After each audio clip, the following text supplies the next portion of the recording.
Hello, আসসালামু আলাইকুম everyone. সবাই কেমন আছেন? আশা করি সবাই অনেক ভালো আছেন। আলহামদুলিল্লাহ, আপনাদের দোয়ায় আমিও অনেক ভালো আছি। আজকে হচ্ছে সবার রাত, তার জন্য হচ্ছে দুপুরে লাঞ্চে কী রান্না করলাম সেটাই আপনাদের সাথে শেয়ার করলাম। প্রথমে হচ্ছে পোলাও রান্না করব, তার জন্য পেঁয়াজ কুচি, দারচিনি, এলাচি, আদা রসুন বাটা দিয়ে হচ্ছে কিছুক্ষণ ভেজে নিব। দেন হচ্ছে পোলার চালটা আমি ধুয়ে রেখেছিলাম সেটা দিয়ে দিব, দিয়ে হচ্ছে কিছুক্ষণ সময় লাগিয়ে ভালোভাবে ভেজে নিতে হবে পোলার চালটা।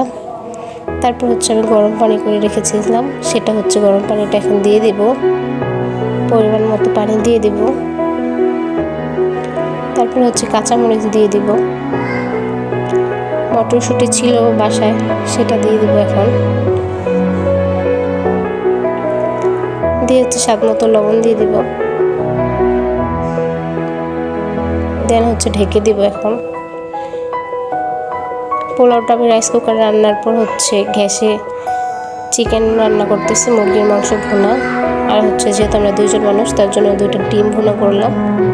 তারপর হচ্ছে শিং মাছ দিয়ে আলু দিয়ে রান্না করলাম। দেন হচ্ছে এখন আপনাদেরকে দেখাবো পোলাওটা কি সুন্দর হয়েছে, ঝরঝরা। আশা করি দেখতে ভালো হয়েছে, খেতেও ভালো হবে। এখন হচ্ছে বেরেস্তা দিয়ে দিব আমি উপর দিয়ে। আসসালামু আলাইকুম এভরিওয়ান, সবাই ভালো থাকবেন, সুস্থ থাকবেন, আমার জন্য সবাই দোয়া করবেন।